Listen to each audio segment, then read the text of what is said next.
Welcome everyone to September 2025 Spiritual Question Answered. Alright, and today we have a very interesting topic. People ask me this question over and over again, and normally I have to explain this over and over again to my clients who come to me for spiritual cleansing. Okay, and the topic is how evil spirits attach themselves to people.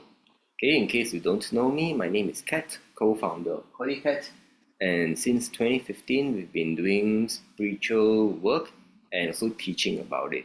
Alright, and we are running a podcast or playlist on YouTube whereby I try to answer spiritual questions that people ask. Okay, that I encounter a lot, so I hope this will help you. So let's talk about how evil spirits attach themselves to people. So now, so the assumption is evil spirits are real. Okay, so some of you may not have encountered it, some of you may have, or if you have encountered it, you may not know. But I think it was very interesting because just yesterday, day before, we have a very classic case of how an evil spirit attached to one of my clients, and the client turned up for cleansing. So just to share with you this story of the client. So the client, she was a young lady. She's introduced to me. She's introduced to me by a traditional Chinese medicine doctor. Okay, so what she said is, what happened to her was that she actually experienced what the doctors diagnosed as panic attacks. Okay, panic attacks, and then which later turned out to be diagnosed as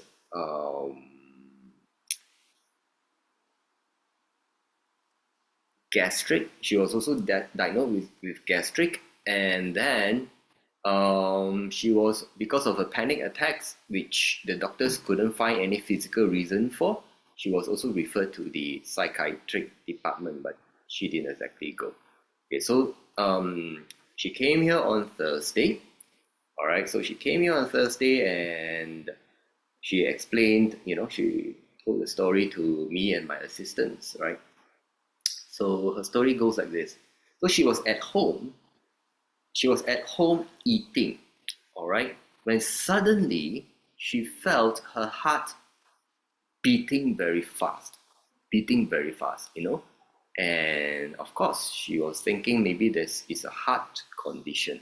Heart was beating very fast for no reason, and she is taking a break from work. So apparently she likes to do this thing whereby she work a few years, and then when she quit, she will take a few weeks to a few months break.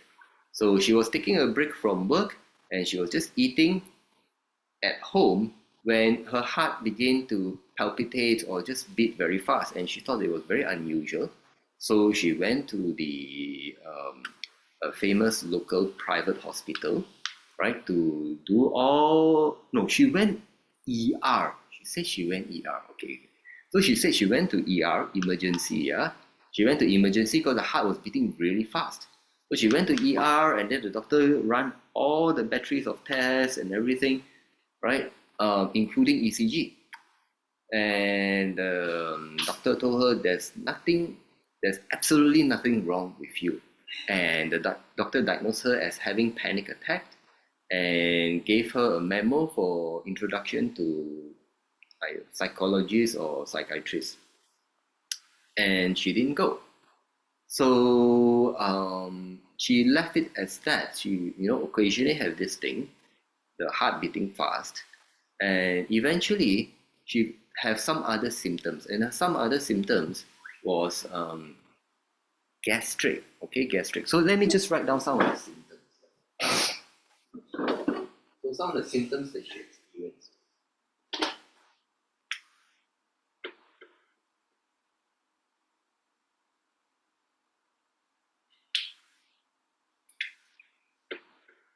So heartbeat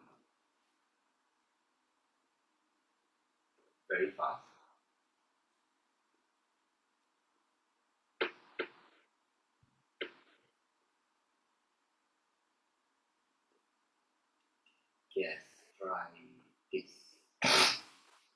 right?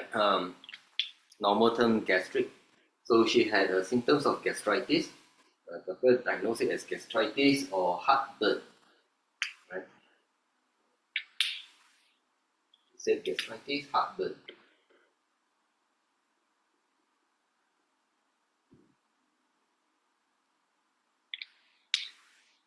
And then eventually she could feel something wrong with her body. So she could feel um, body temperature problems. So basically, she can feel like sometimes her body is warm, but her hands and feet are cold, and or she will feel cold unnecessarily. And then, so from here, the doctor diagnosed panic attacks, but eventually she experienced real panic or anxiety attacks. Real. So when it initially happened, the doctor diagnosed as panic attack was just because of the heartbeat, but she didn't feel panic. She didn't feel panicky or any anxiety. But later, she will feel panic and anxiety attacks for no reason.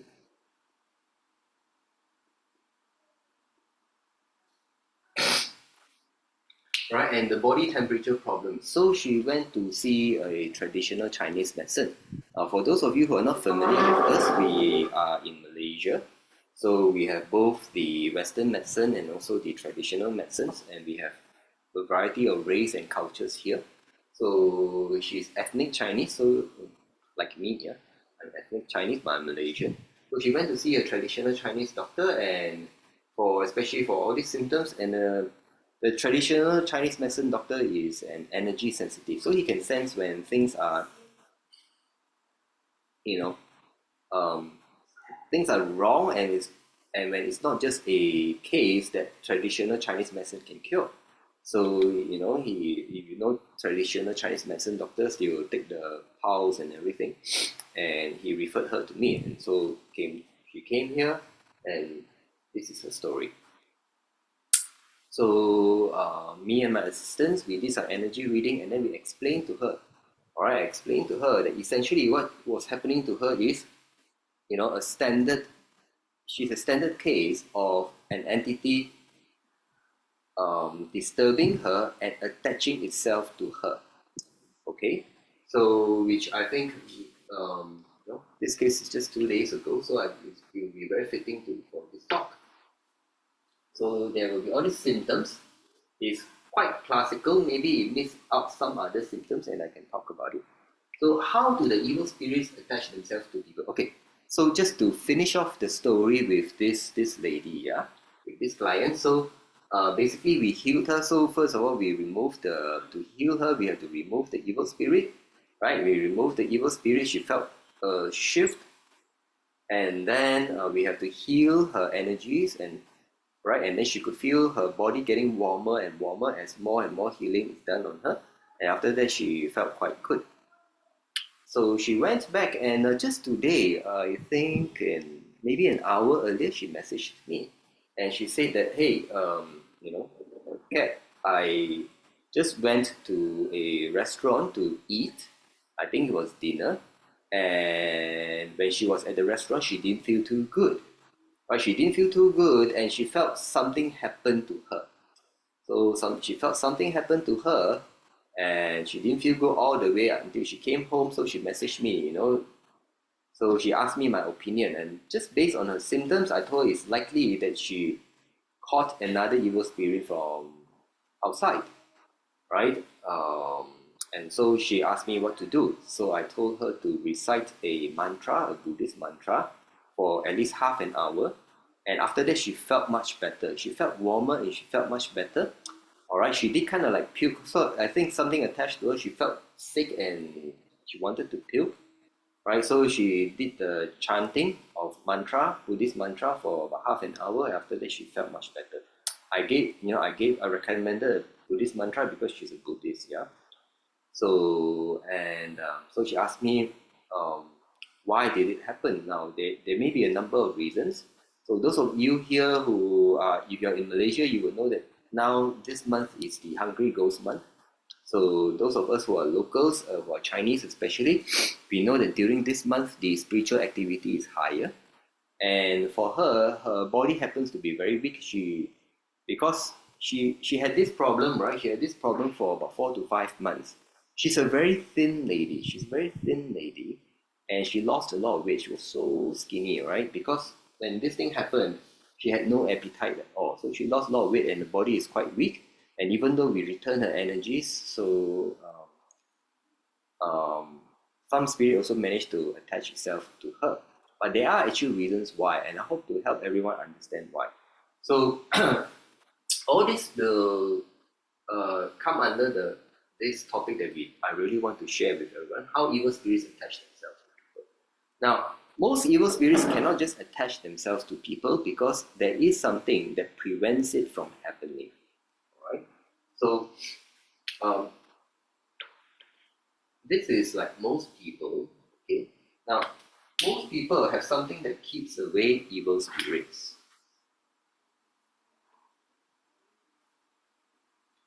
All right. This is what people call an aura. But humans have more than one type of aura, and the type of aura that works very well, all right, is what I call the light aura.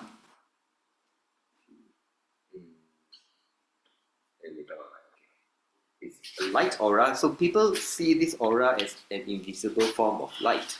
So some people who are clairvoyant, they'll be able to see like invisible lights around people. You've heard of that, yeah?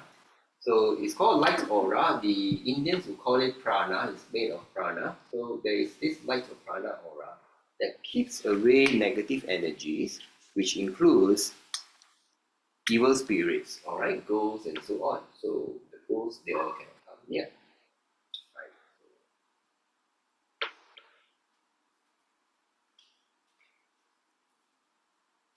Oh yeah, she also experienced other symptoms like chronic fatigue. You all know chronic fatigue, always tired, even when she sleeps, many hours. So there is this invisible light aura that keeps evil spirits away from us. And with this invisible aura, evil spirits cannot come near us. So how do evil spirits actually attach themselves to people? Now, usually the process requires this aura to be weakened. All right, if this aura is in place or is continually strengthened, right, these evil spirits cannot get near people. Now, this aura is very dependent on our mental and emotional states. All right, it's very dependent on our mental, emotional, and some will say spiritual. It's entirely very dependent on mental, emotional, and spiritual state. So if we are negative mentally, if we are negative emotionally, or if we're very negative spiritually, alright, then this light will weaken, this aura will weaken, and the evil spirits will be able to come near us. Now, usually how does this process work? Now, most of the time, it happens from the mental, emotional side. Spiritual side will be like when people are really very angry with religion, with deities, with God, and so on. You can cause these lights to become very dim, or when you have spiritual, some people will actually pray to dark entities, demons, and those kind of things because they want money or power or whatever. So when something goes wrong on the spiritual side, this light will also go wrong. Okay, so most people, whatever happens to us, most of it falls under mental and emotional. So usually, to keep it simple, sometimes we are unhappy, all right, or sometimes we think that we are unhappy, or we think about things that make us unhappy. So whether it's mental or emotional, we become upset, we become negative mentally, emotionally. So when that happens, what's going to happen is this. Now, we actually have chakras. Okay, we have chakras in the body. You may have heard that we have 7 chakras. All right, we have 7 chakras on the body, and it's actually these chakras that generate the aura. Okay, it's actually these chakras that generate the aura. Now, when we are unhappy, very simply, we call these chakras our energy centers. They are energy centers that they are capable of generating dark energy. So the chakras are supposed to generate positive energies, so that the positive energies or generate the light or prana, such that we will have a nice aura that protects us from negative energies. But when we are unhappy, we are generating negative energies. So even when we have an aura, so the chakra will be blocked, and it will generate some negative energies, and this will result. All right, so the chakra is unable to generate the aura properly. So what is going to result is there will be holes in the aura. So initially, so there will be holes in the aura. So let's say we start off. Let's say it's not a big deal, but you start off with a very small hole. Okay, it will start off with a very small hole. And the entities cannot enter because the hole is very small. Okay, the entities still cannot get near you. But entities understand the way things work. Alright? So what entities like to do is they will extend something which is an energy, we call this an energy cord, and they like to go here, right? And same thing, they can extend another cord, they may like to go here, right? Or here to the chakras or to your head, alright? So the entities will send something in. And this is the first step of attachment. Alright, so the entities cannot come near you, but it attaches itself to you like remotely through a line, an energy cord. Alright, we call it an energy cord. So it cannot come near you, but it will attach itself to an energy cord.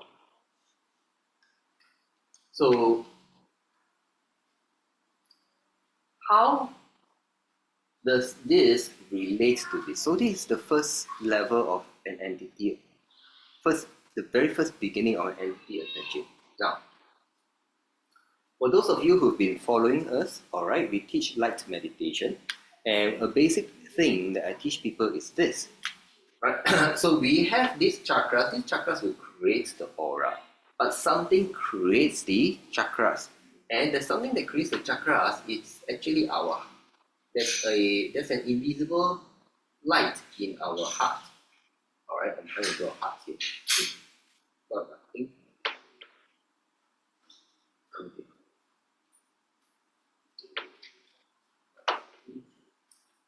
So these are our hearts, okay? Pardon me, yeah? So this is supposed to be the heart. Inside our heart, we have something that we call the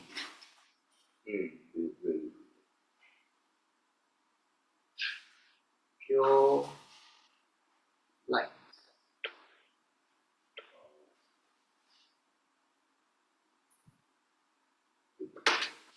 Okay, so this is the heart. Yeah. Now, Cordelia discovered that inside the heart, there is a light of goodness, okay, a pure light of goodness that actually generates the chakras, and then the chakras will generate the aura. So, like in this classic case, this is classic case of an entity attaching itself to people. So we start from the first step. So the first step is the entity will the first step is normally we generate some negativity due to our mental and emotional states. Okay, and then it may create an opening in our aura. The entity cannot come in, okay, but it can begin the first step of attaching itself. So it will send in an energy cord, and the energy cord will go to these few places are the standard ones. So I'm just going to let you all know, okay, so that you all have an idea. So so you can attach yourself to top of our heads, or our head in particular, or our third eye, like our forehead. So some people will feel, sometimes they get headaches. Okay, one of the symptoms can be headaches. Alright, so one of the symptoms can be headaches. So this is from the case, but let me just add on, alright, you can have headaches. Now the question is, why do the evil spirits want to attach something to the head or the chakras on the head? They're actually looking to influence the thoughts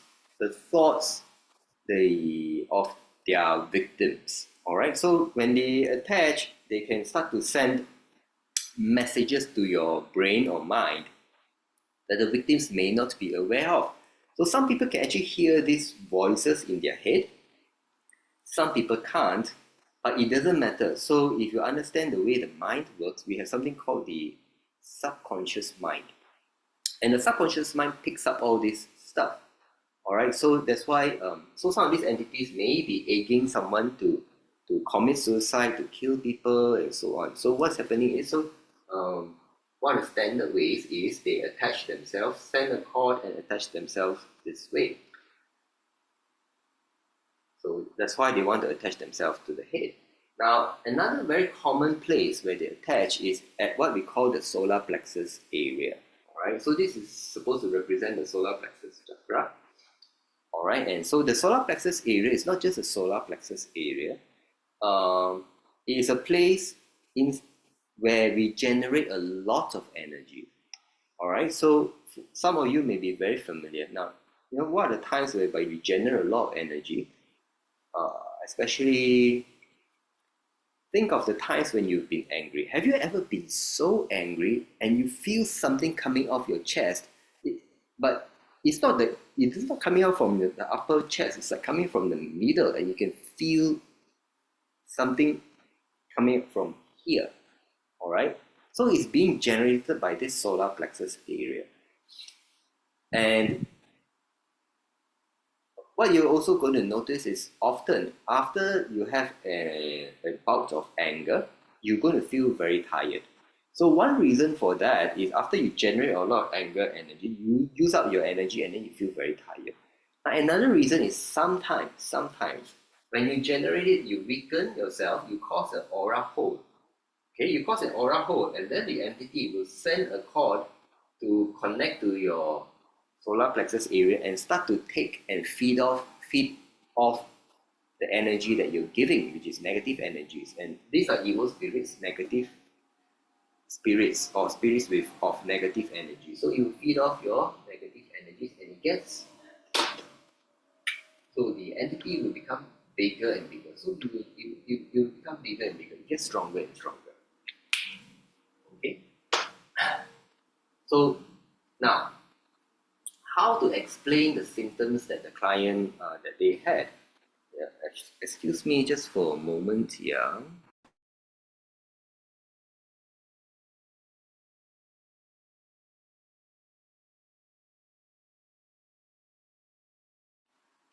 Okay, how to explain now? Many clients, many victims of evil spirits, they can experience this. Not say all, okay, many. So these are some of the symptoms that people can experience. Yeah. So the first thing is they will experience this heart beating very fast. Now, why is that so? Now, so all this prana and light come from the pure light of goodness that is in our heart. So the central location is our heart. Now, when our light system is being compromised and when there's a break in, sometimes this pure light of goodness, which is situated in our heart, will try to warn us. It will try to warn us, and then some people will experience this heart beating very fast. You can call it palpitations, or some people will feel a murmur, like a murmur, and some people can feel it feels as if the heart is afraid, right? So it's like this pure light of goodness is in the heart and is trying to tell us something. Now, mind you, I'm not saying that it may not be a heart disease or a symptom of heart disease. I am sharing with you based on my experience, and this client, she went to do all the tests, and I have many clients who experience symptoms like this, and the doctors just thought, all right, maybe there's really something wrong with their heart. But there are also those whereby they experience this, but when tested by the doctors, they cannot find anything. Just talking about this heart, palpitation. I have one client, he's a Filipino in Shanghai. Um, so he came to me because he was kind of depressed. What happened to him is he tells me that he's been feeling very sick. I mean, he's not feeling very sick, but he had this heart problem. All right, he has this heart problem, and because of his heart problem, his doctor thinks that he shouldn't work and he needs to quit his job, right? Because he's always feeling his heart beating very fast. So, of course, he's get depressed. He's the head of his family. Yeah, so he came to me. I'm an energy healer, so I deal with all kinds of strange cases. So he was in Shanghai, I'm in Malaysia, but never mind. I did a long distance remote energy reading on him. I read him and everything. And told him, your problem is not a physical heart problem. Your problem is actually due to this. Evil spirits attacking you, and your heart is responding by trying to give you a warning. Essentially, that's what I explained to him, and he was very surprised. But never mind that. So he's an energy sensitive, yeah. So he's energy sensitive, and he said, okay, he trusts me because I come highly recommended. So he asked me to quote my charges. I quote in my charges, and then I did the energy healing on him. So I did the energy healing on him, and he was like so surprised. He was so surprised that he knew me from a group of people who are spiritual and talk about energy healing, all this stuff. So he actually went to the group and tell people that I'm a miracle worker because he felt a lot of stuff when I was cleansing and healing him. But that's because he's an energy sensitive. Now the main thing is this: after I did the cleansing and healing on him, he no longer had this heart problem and he could go back to work. And he noticed that every time he has this problem is because, like, if he goes to the hospital, and I don't know whether some of you know, hospitals are known to have lots of spirits, all right? And he may experience this. So he learned some of the methods that we teach to prevent, to strengthen the light aura so that he don't get this problem again. So this is quite a common thing. I can tell you many stories of real clients whereby they actually experience this. So if you actually experience this, and if your doctor runs all the tests, the heart specialist, the cardiologist run all the tests and say there's nothing wrong with your heart, then maybe this is something that you may have to consider. Okay. Now the other thing is this lady, this client, right, who came 2 days ago, she was experiencing gastritis. Now this is another common symptom, and this is because of the way entities attach themselves to people. So I was telling you, one of the things, they will put an energy cord and attach itself to the solar plexus area. The reason is because they want to take the energy, all right, that is present here, because a lot of people generate. Right, I was asking you, can you feel anger and you generate? It actually comes from this area. Okay, so he wants to take energy from that. There's also another reason. When entities want to kind of control people, they also will put it here. This in a manner, this can affect the willpower of a person. So for those of you who read up solar plexus, solar plexus is about the willpower and everything. So that's why they want to overpower the will of a person to send a cord there. Now this cord here is at this area. This area is near our digestive system. So for many people, they will experience when they have an entity attaching to them, whether it's a beginning stage at least, they will feel that they have indigestion problems, or they will start to experience indigestion problems, right? Because the entities have negative energies, and the negative energies will go to the body, all right, and then can affect you, or it will cause you to be stressful. This entity may be attaching itself to you and is giving you some form of stress, invisible stress that you may not be aware of, and so you can get stuff like gastritis and heartburn. Now, so this is the first stage of attachment. So in the first stage of attachment, what it's going to do is, the more it attaches, the more it will cause the person to generate negative energies. Because now it's able to, it attaches itself to people's head. So when it attaches itself to people's head, some people will experience headaches. Alright, we experience headaches and also certain negative thoughts. Okay, negative thoughts. Alright, I was telling you all, very negative thoughts, like go and kill someone, kill yourself, or or the thoughts will worsen any arguments. We do have bad days, and then we may have arguments with people. So let's say this person is a guy, he's arguing with his wife, and then the entity will send a thought to control his mind, not control, influencing his mind, and say, and then the thought will come like, oh, she's a bitch, something like that. Yeah, so it will worsen the situation, and of course the victim, right, will generate more negative energies, and then the negative energies will weaken the aura. So the aura will weaken, and it shrink, right? The aura will shrink. Light aura will shrink. This person generates, so the light gets converted to dark, and he generates a lot of dark energies, and then the entity just feeds off it, and then the entity just grows bigger and bigger. So this is the first step of entity attaching. Now, over time, this light will shrink and shrink and shrink. The entity typically will get stronger and stronger. Okay, and then the entity can really come closer and closer. So there will be second stages of attachment. Okay, there can be second stages of attachment. So can you imagine this thing shrinks? The aura shrinks until the entity is very close, okay, and it's just next to that person and able to affect more of the person, and by then there will be a lot more hopes. So the second stage will be, this thing is really small, okay, and the entity is right next, but we are not talking about possession even. We're not even talking about possession even. Okay, so I'm not going to talk about possession for this episode. Maybe the next future episode I'll talk about how possession happens. Basically, it starts from this. So the light will shrink. Okay, then the entity will be right next to the person, and then there will be more problems that it can cause. Okay, so by then the entity have this second stage of attachment whereby it may not need these cords anymore.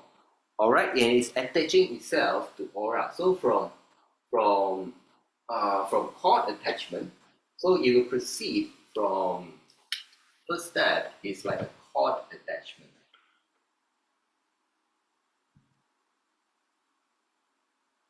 The first step. Then the second step will be aura attachment. But it normally does not attach itself to the aura until the aura is very small and the aura is no longer very pure.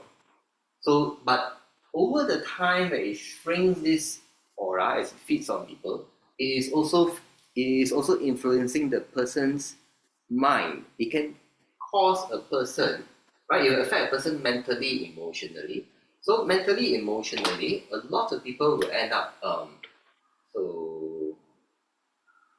so mentally and emotionally, so a lot of people will end up in two types of shall I put it on this? Two types of outcome. A majority of them will have two types of outcome. So once you have long term, you move on to aura attachment. So typically under aura attachment, you will see two results. So one is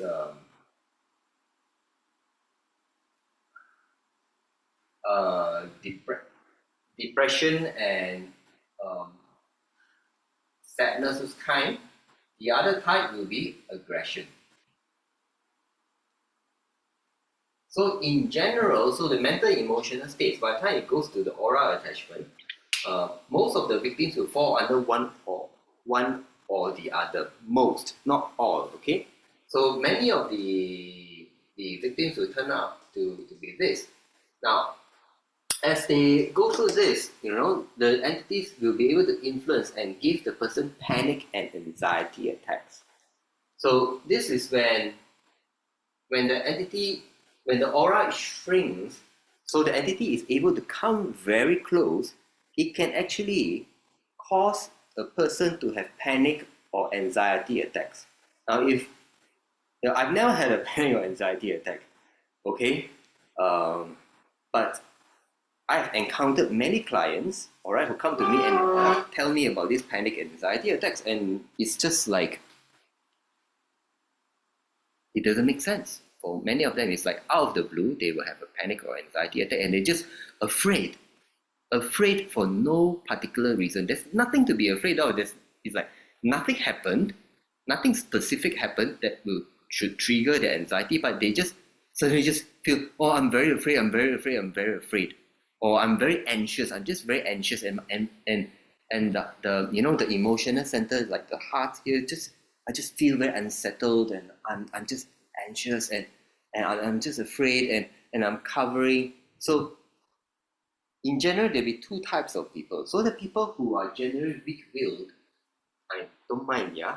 So people who are not strong-willed, if they're not strong-willed, they will go into depression after being affected by these entities for very long. Now, those who are very strong-willed, the entities tend to make them aggressive, bad temper. All right. I put aggression because depression, aggression.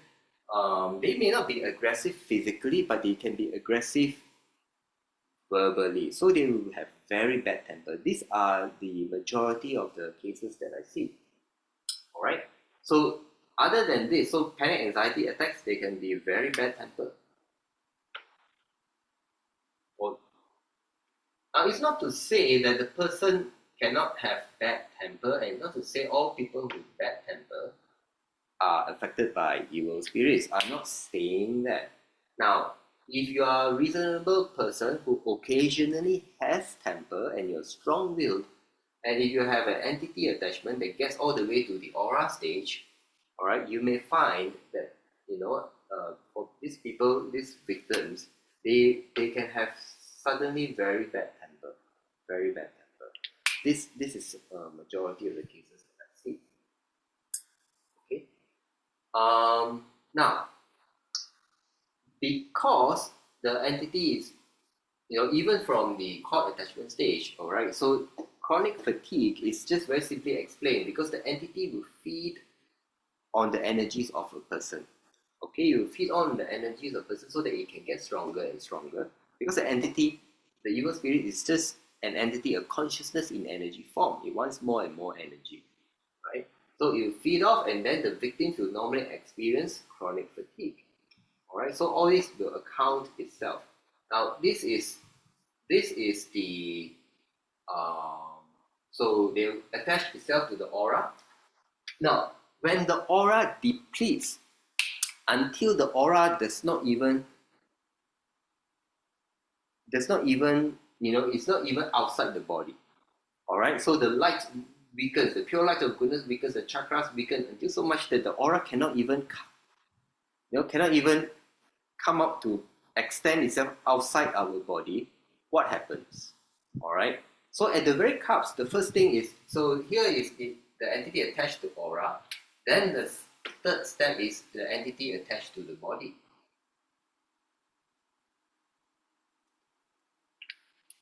All right, will attach itself to the body. And of course, when things even worsen, okay, the last step will be possession. Possession, there's a fair bit to talk about. We'll not talk about it. Okay. So when it attaches itself to a person's body, so what are the kind of so you get more and worsen of this type of symptoms, and some people can actually, for some people, they can actually feel a presence that are with them. They are with them, or are attached to them, or that they actually feel heavy. They actually feel heavy.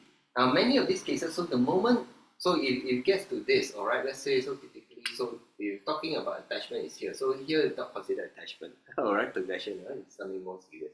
So attachment, it starts from cord attachment to aura attachment to body attachment. Now, when it goes to body attachment, some people will feel as if there's a weight on them. Now, it depends on where the entities like to sit. All right, it depends where the entities like to sit. Sometimes the entities like to sit on the head, on body, but essentially, or they just envelope themselves, right? They can envelope themselves around the person, right? The person will feel heavy. But many of the clients, what happens is when we cleanse them, we will remove the evil spirits, then they will feel that they feel lighter. Okay, those who have a reasonable amount of energy sensitivity, they will feel lighter because we will remove the the evil spirit from them, and usually the evil spirits they feel heavy. Okay, they feel dense. So let me see.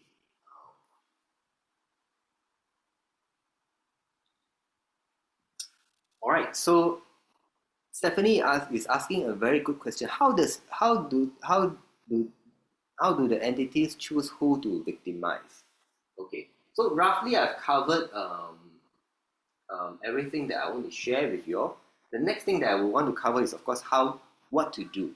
All right, what to do in case you feel something like this, or when you think or suspect you have an entity attachment. Um, and Stephanie asked a very relevant question. How do entities choose who to victimize? Right? How do entities choose their victims? Now, firstly, entities do not like people who have very nice auras. Entities tend to go for people whose aura have holes so that they can start with the first step of attachment. Alright, evil spirits, they tend to like people whose auras have holes already so they can immediately start the first step of attachment. Now, if your aura is nice and perfect, right, or is very nice and has very small holes and they know they need a lot of time to get to you, then they're not going to waste time. They're going to move on to another person. Make sense? Okay, so to prevent all this, what we just need to simply do is to strengthen our light aura. Now, there are other auras. There's Qi aura, for example. So people do Qigong and they feel that their aura gets stronger, but that is a different type of energy, and usually Qi is not very effective in preventing evil spirit problems. And I've got, I know enough people who are in the Qigong field and everything, and they tell me, once they know my field of work, they also tell me their stories, right? That they actually have encountered evil spirits and so on. And with their qigong expertise, even though they're very strong qi aura, they still can get affected. So this light aura is something very different. And how the question is, how do we strengthen this light or prana aura? Now, so we have learned quite a few things. We have discovered quite a few things. Now, one of the most common methods, okay, the most common method that I would recommend that people do is based on the nature of this light or spirit, light or prana aura. Something that we discovered is very interesting with this light or prana aura. It's very dependent on mental, emotional, and spiritual states. Okay, so if you want your light or prana aura to be, bright and strong, you would want to be positive mentally, positive emotionally, and positive spiritually. Okay, so when I say positive mentally and positive emotionally, I think many people understand, right? I think many people can understand when I say positive mentally and emotionally. So you'll be more happy, more joyful, and less unhappy, less grumpy, all those kind of things, right? So people understand this part. So the thing is, you want your light and prana to be strong. Also, you need to be positive spiritually. Now, in today's world, the spiritual term is kind of it's kind of convoluted nowadays. So let's start spiritual the old school way. So old school way will be, so there is like don't mind, yeah, religion. So when you talk about religion, the religion method,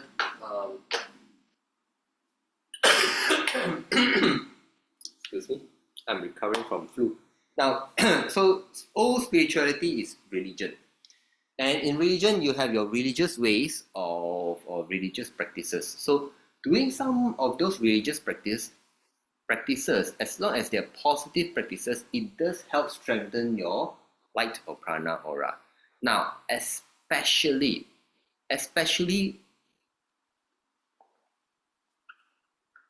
Please.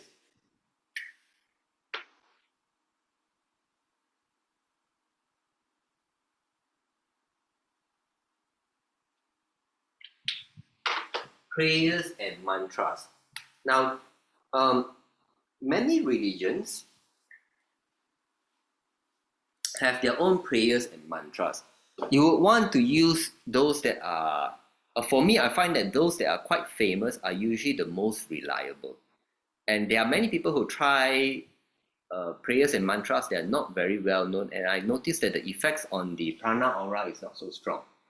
Now, something very interesting that we have noticed, all right, something very interesting that we have noticed is that this light or prana aura, it responds to prayers and mantras of different religions, as long as those religions are good religions. So I call those good religions religions of light. And in today's world, religions of light, when I say religions of light, will refer to all the mainstream religions that are available to people. All right, it can be Judaism, it can be Hinduism, it can be Christianity, it can be Islam, it can be Buddhism, it can be Taoism. These are, the main religions on earth. And their prayers work, their prayers and mantras work, and when people chant and pray, this light will get stronger. This spiritual light will get stronger. And I think there is a message behind that. Yeah, it does not matter which of these main religions of light. The only thing, the only thing I do have a caveat now. The thing is, in Buddhism, in Hinduism, in Christianity, there are sects and there are cults. Okay, so practices of sects and cults may not necessarily strengthen the light. Okay, may not strengthen this light aura, and that's when you can have a problem. All right, so the mainstream ones definitely no problem. So now the other aspect of spirituality is just being a very good person. All right, it's just being a very good person. The religions, the religion actually teaches us to be a very good person or be a good person. This is very important, and you would like it to be truly good. And now, if a person is religious but not a very good person, then the light may not be strong enough. Now, what do I mean by that? So there may be people who preach religions, who talk about religions, or their religion, their faith of choice, but they use religion to incite anger and hatred. Now, anger and hatred, maybe to a minority group of people, all right, because they are intolerant. Now, if a person has intention to generate anger, hatred, or intolerance to certain people, whether they, it is something that is negative. Can you understand that? Negative. Right? The intent is negative, and then your energy will become negative, and that is actually not good. So when I say, be a good person, is really be a good person. Try to be aware of what are the results of your words, your actions, or even your thoughts. Right? Does it bring goodness to people? Does it bring happiness? You get what I mean? So that is the something that is very important. So if you have a religion, you go back to your religious prayers and mantras. So like this client, right? So this client that came to me 2 days ago, and just now she experienced something which was a new entity attached itself to her. And I think she's going through something emotional, okay? So the entity attached itself to her, and what did I suggest? I suggest to her to recite a Buddhist mantra, a very famous Buddhist mantra. Namo Amitofo. Okay, those of you who are in Buddhism, you would be familiar with this. And now it doesn't matter. Now, if you are a Christian, I would just give a recommendation to say, why don't you chant the Lord's Prayer? Just keep on reading Lord's Prayer. And normally I would recommend this. If you do this, I will recommend that you vocalize it. All right. This is quite important. Vocalize it. That means no, not just in your heart, not just in your heart. In order to be effective, I actually have a separate. I actually have a separate episode talking about why sometimes chanting mantras and prayers don't work, because the entities have their way of dealing with it, and one of the way to deal with the way they deal with us is that we need to vocalize our prayers or mantras. Okay, we speak it out is actually more effective. So I did tell, that's what I told the client. All right, chant the Namo Amitofo mantra, and then not in your heart, but vocalize it for half an hour, and then yeah, she felt the thing leave her, and then she felt better. She felt warmer. So very interesting. When the way we help people deal with evil spirits, we will remove the evil spirit, the attachments, and then we'll send it off to light. And then the other thing is we will heal back the person's light. We will heal back the person's light so that the person will have this light aura that will protect them. Okay, so this is standard thing that we help people do um, when they have entity problems. And she felt warm as her light got healed bigger and bigger. She felt warmer and warmer. So the same thing happened. So she recited the Namo Amitofo, the Buddhist mantra, famous Buddhist mantra, and she felt that the entity left her and that she got warmer and warmer, which is in line with what also happened to her when she came the very first time, but we did the healing for her this time. She is doing the healing for her own aura by chanting the mantra of her religion. Okay, so this is one of the ways that you can do. Now, so it doesn't matter which religion, yeah? So do your own prayers and mantras. If you're Muslim, okay, I recommend you do your Bismillah. Alright, if you are Taoist have their own mantras. And I cover everything. Judaism, I'm sure you can read certain verses of the Torah. I'm not very familiar with Judaism, but definitely Judaism is a religion of light. It's the same God, yeah. So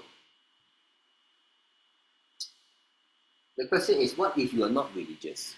What if you have a thing against religion? And it's getting very common. A lot of people, religion is just not in fashion anymore. Not with the youngsters, and everywhere around the world, people are reporting lower and lower participation in terms of religion or the real participation. So now, it doesn't matter if you don't have a religion or don't have any religious inclination. Of course, it's good for you to be a good person, but when there's an emergency, what can you do? So what you can do now. So this will come to our methods. Okay, so we teach people Unity Qigong, light meditation, and non-attachment meditation in our monthly free donation basis classes. All right, like you're attending now. So those, especially now, light meditation is the meditation that's most direct, that teaches you to strengthen the pure light of goodness. And you keep doing it, you're keeping your light aura strong so that entities cannot attach themselves to you. Okay. Now, similarly, Unity Qigong is a Qigong that can help you strengthen all your energies and again also help you keep evil spirits away. Non-attachment meditation too. So the most direct I would say will be light meditation and Unity Qigong. So if you're interested, you can also attend our classes. Unity Qigong is available on our YouTube. You can actually watch it, right, and learn it without attending a live class. So far, light meditation, non-attachment meditations are all live classes. You can see the schedule. I think I try to post on the YouTube channel our schedules. If not, you can find out our website, and we run it every month. Okay, so there are non-religious methods. Now, of course, some people will talk about the New Age methods, visualizing white light and everything. So sometimes those methods work, but they are not the most reliable. I have to say they are actually not that reliable. So why is that so? Okay, I've done a long explanation before, but I'll give a short explanation now. So a lot of people will talk about imagining white light or learning how to cut cords. all right, learning how to cut cords. Now all this can work when you still have an aura. When you still have an aura. Now I've encountered many people who know those methods, but when the entity has come close, such that the entity was at the level of aura attachment and body attachment, all those methods no longer work. No longer work, and that's why they come and look for me. All right, and they just don't know why it doesn't work. And it doesn't work because your energies no longer have light energies to repel the dark energies, the dark entities. Just as simple as that. Okay. So I think I have practically covered everything I will share with you all. Now, if you have any questions, please feel free to type in the chat box, or if you would like to ask me directly, you can switch on your mic and ask me.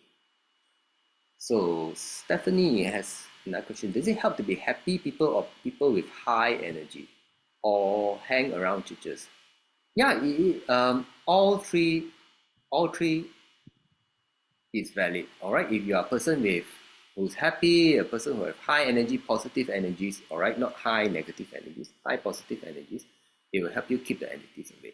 Now, I do highly recommend people go to church. All right, as long as your church, right, is a mainstream church, is teaching you to be a good person, not teaching you to hate, to be intolerant, right? So those churches will have very good energies. If your church is teaching you to be loving, compassionate, kind, no matter who they are, all in accordance to Christ's values, right? You all know how Christ lived, right? As a person, right, he was not judgmental, whether he was a prostitute, whether he was a rich man or poor man, right? He will help. Okay. So are there any questions? Any other questions before we call it a day or night? Okay, Rachel is asking, hi Kat, I did LM at relative's place and staying over for holiday, but as I'm doing, I sense uncomfortable and fear, but I kept doing. However, I don't feel comfortable during my light meditation. So what happens is this now. Is the place not clean or my light not strong? Okay, so you know the question to ask. So firstly, if you don't feel comfortable, it's very likely because the place is not clean, all right, and your light is also not strong enough. When your light is strong enough, then you will not have such feelings. So that's why we do teach people light meditation. You know, some people go to hotel rooms or stay elsewhere if you don't feel too good. Now, when your light aura is strong, the entities just cannot come near you. So it's good to practice the light meditation. All right, you feel uncomfortable because you still do sense them around, but the more you do, the bigger your light aura, you push them real far away, then after that you can't sense their presence anymore. I hope that helps. Okay, any other question? In this case, what should I do? I keep chanting but still scared. So the key thing here is you don't be scared. They are not stronger than light. You need to have faith in the light. So you can continue with your light meditation, or if you have a religion, right, you can chant your mantras too. Or after you do your light meditation, you chant your mantras, or from chanting mantras, you go back to your light meditation. You just do until it gets strong. Okay, and then you will be fine. It may take some time, all right, it may take some time. But I believe this is much better because I have so many people who come up to me and say they have no idea what to do. All right, they can have all the time in the world, but they don't know what to do. Now we are teaching you exactly what you can do, and now you know what you can do in your own time. But of course, you are doing it at your own level of ability, and if you have not been doing it regularly, then your light meditation may not be as strong and as effective. So for those of you all who follow us, who are interested in meditation and everything, you can learn our light meditation, for example. And if you practice it regularly, should anything like this happen to you, you'll find that it comes in very handy. Very, very handy. Okay? Any last questions?